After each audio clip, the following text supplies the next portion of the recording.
చాలా మందికి దీర్ఘకాలికంగా ఉన్నటువంటి సమస్యలు ఉంటాయండి. అది ఏ రకమైనటువంటి సమస్య అయినా గానివ్వండి.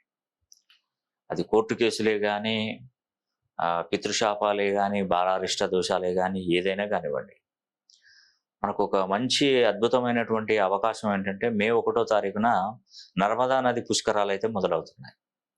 ఆ పుష్కర కాలంలో గనక మనం 18 బీజాక్షరాలు ఆ నదిలో వదిలినట్టయితే, మనకున్నటువంటి కర్మలను కూడా పటాపంచలవ్వడంతో పాటు, నేను ఆ నర్మదా నది పుష్కర జలాన్ని గూడా నేను మీ ఇంటికి పోస్ట్ చేస్తాను. మీకెవరికైతే ఇంట్రెస్ట్ ఉందో, ఎవరైతే చేయాలనుకుని, ఎవరైతే బాధపడుతున్నారో, వారికి ఇదొక అద్భుతమైనటువంటి అవకాశంగా నేను భావిస్తున్నాను. వీలైతే ఈ నర్మదా నది పుష్కరాలకు వెళ్తే, నేను 18 బీజాక్షరాలైనా పంపిస్తాను. వెళ్ళలేని పక్షంలో ఉంటే, ఈ యొక్క కార్యక్రమాన్ని నేను దగ్గరుండి జరిపిస్తాను. మే 1 తారీఖు నుండి 12 తారీఖు వరకు నర్మదా నది పుష్కరాలు జరుగుతాయి. సరిగ్గా గురుడు మేషరాశి నుండి వృషభ రాశిలోకి మే 1 తారీఖున ప్రవేశించబోతున్నాడు. ప్రవేశించిన నాటి నుండి మొదటి 12 రోజులు పుష్కరాలు జరుగుతాయి.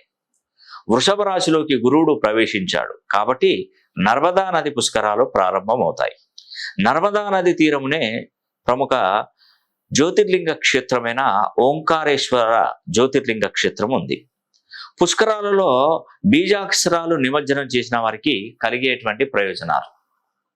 మీ జాతకాన్ని పూర్తిగా పరిశీలన చేశాక మీ పుట్టుకకు మూలాన్ని వెతుక్కొని తెలుసుకున్న మూలాన్ని మంత్రశక్తిగా అతి పవిత్రమైనటువంటి గోమతీ చక్రాలపై లిఖించి వాటిని పుష్కర సమయంలో నిమజ్జనం చేస్తే మనకున్నటువంటి కర్మలు తొలగి అదృష్టవంతులు అవుతాం.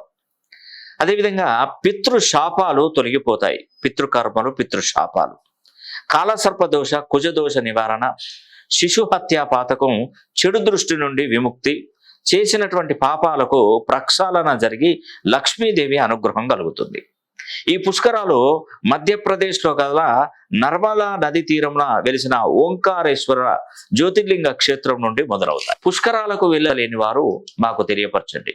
మీ గోత్రనామాల మీద బీజాక్షరాలు లిఖించి నర్మదా నది పుష్కరాలలో నిమజ్జనం చేసి పవిత్ర నర్మదా నది పుష్కర జలాన్ని మీ ఇంటికే అందజేస్తాం.